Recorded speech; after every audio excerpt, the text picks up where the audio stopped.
साथियों, एक बहुत अहम विषय फिटनेस और स्वास्थ्य का भी है, हाइजीन का भी है।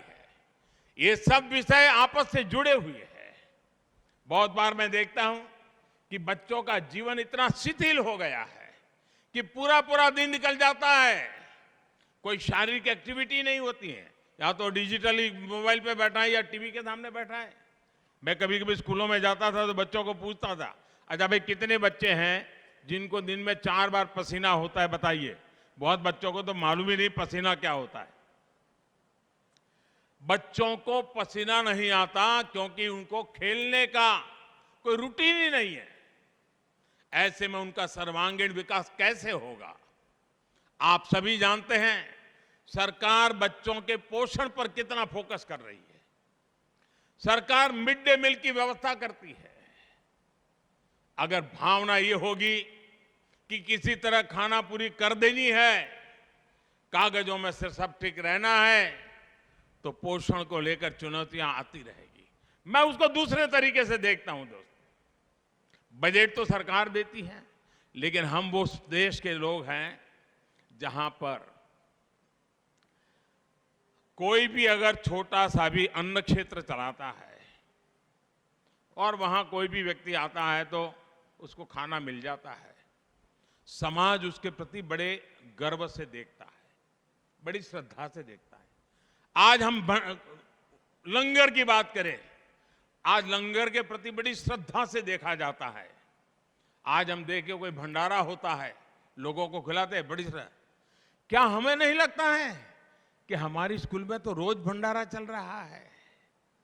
उन बच्चों को खिलाने का आनंद, उनके मन को संस्कारित करने का आनंद और एक पवित्र भाव, सिर्फ उसके पेट में कुछ खाना जाता है वो इनफ नहीं है दोस्तों।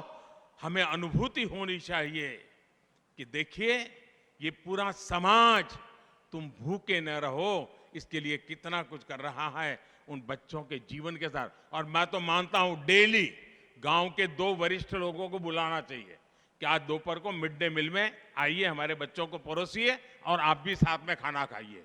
देखिए पूरा माहौल बदल जाएगा। यही मिड डे मील एक बहुत बड़ा संस्कार का कारण बन जाएगा। और उससे बच्चों को कैसे खाना, कितनी स्वच्छता से खाना, कुछ खाना खराब नहीं करना, कुछ फेंकने, सारे संस्कार उसके साथ जुड़ जाएंगे। शिक्षक के तौर पर जब हम खुद उदाहरण प्रस्तुत करते हैं तो उसका परिणाम बहुत शानदार आता है। मुझे याद है एक बार मैं सीएम रहते हुए यहां गुजरात के एक आदिवासी बाहुल जिले के स्कूल में गया था। अब मैं वहां गया, मैंने देखा जो बच्चे थे बड़े साफ सुथरे थे और हर एक के ऊपर एकदम, जो छोटे बच्चे थे, पिन से एक हैंडकरचिप लटका हुआ था। तो और उन बच्चों को सिखाया गया था कि उसको हाथ साफ करना है, नाक साफ करना है, और वो करते थे। और जब स्कूल पूरा होता था तो जो टीचर थी वो सब उनसे निकाल लेती थी, घर ले जाकर के धो करके दूसरे दिन ला करके फिर लगा देती थी। और मैंने जब जानकारी पाई, अपने यहाँ तो मालूम है, हमारे यहाँ गुजरात में तो खास है कि पुराने कपड़े बेच करके बर्तन लेते हैं, खरीदते हैं बर्तन। वो महिला गरीब थी लेकिन अपनी साड़ी बेचती नहीं थी, वो साड़ी को काट करके हैंडकरचिप बनाती थी और बच्चों को लगाती थी। अब देखिए एक शिक्षिका अपने पुरानी साड़ी के टुकड़ों से उस बच्चों को कितना संस्कार दे रही थी।